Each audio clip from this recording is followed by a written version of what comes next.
The 54th term of Parliament starts this week, and Te Pāti Māori is issuing a nationwide call to action in response to what the party says is the new coalition government's anti-Māori policies. Te Pāti Māori President John Tamihere is with us now. Kia ora, John. Thanks for joining us.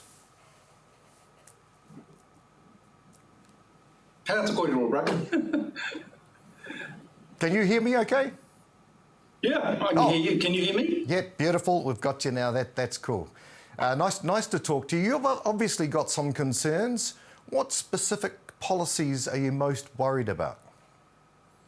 There's 15. I can't rattle them all off for you. But just to take one as an example, the repeal of Section 7AA of the Oranga Tamariki Act, that immediately puts us back 50 years. For the first time in the history of this nation, the Crown was obliged to enter into partnerships with Māori in regard to whānau, whānui, hapu and iwi solutions, where we love our children and those that are in difficulty with them, and we build our own system around that rather than having non-Māori systems take all the resources, fail us, and then ultimately we get blamed for the failure. Now, Tainui, Ngāi Tahu and ourselves have entered into those partnership agreements, and there are a number of others. And the day those are repealed, it just turns us back 35 years. The problem with that is it's a proxy for everything else that they're doing, from winding back on the Māori language, which has been an official language of this culture in this country since 1987. And so so the coalition is founded and anchored on what they all agreed with first, which was anti-Māori sentiment. And then off that, they've built their coalition off that base. So we either lay down, after 35 years of winning, incremental, slow, painful change, and then all of a sudden it gets turned over inside of 3 years by a minority-majority government. Why do you feel, John, that it's so important now to speak out, to make a stand? Well, when is the right time?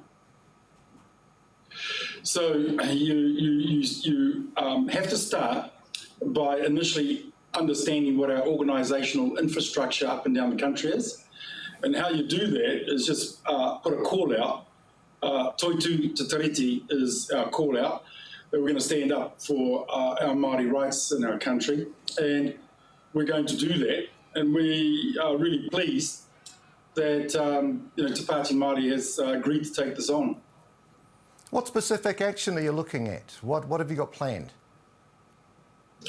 Well, tomorrow, at short notice, within 72 hours, to test the infrastructure capacity and capability of our movement, we've just said, let's go out onto the roads between 7 and 9 a.m. and just trial how we're going to work our way through this by sending a short, sharp message to Wellington as they set Parliament on its course for the next 3 years.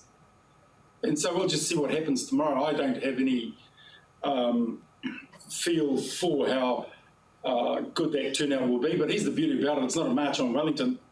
It's turning out in your own hood, whether it be in Kaitaia or Kaikohe or Dargaville or Whangarei or wherever, to just show that we're there and ready to do something that says we've got to be talked to, not walked over. So what kind of disruption do you expect to see? Are you planning? Can you speak to plans for a blockade at Rangiriri? No, I can't. That's not in my brief at all. What I can say is we want a disciplined, legal, as we've got a right and entitlement to do, as the anti-vaccinators did, as the Freedoms did, as the anti-Three Waters did. And so Māori have the same rights as the Pākehās to legal protest. And we intend to test that tomorrow up and down the country at short notice. It'll be amazing to see what occurs tomorrow at such short notice, to see exactly what capability and capacity Māori Nation has up and down the country. Okay. John Tamihere, Te Pāti Māori President, thank you so much for joining us today. Ngā mihi. Kia ora.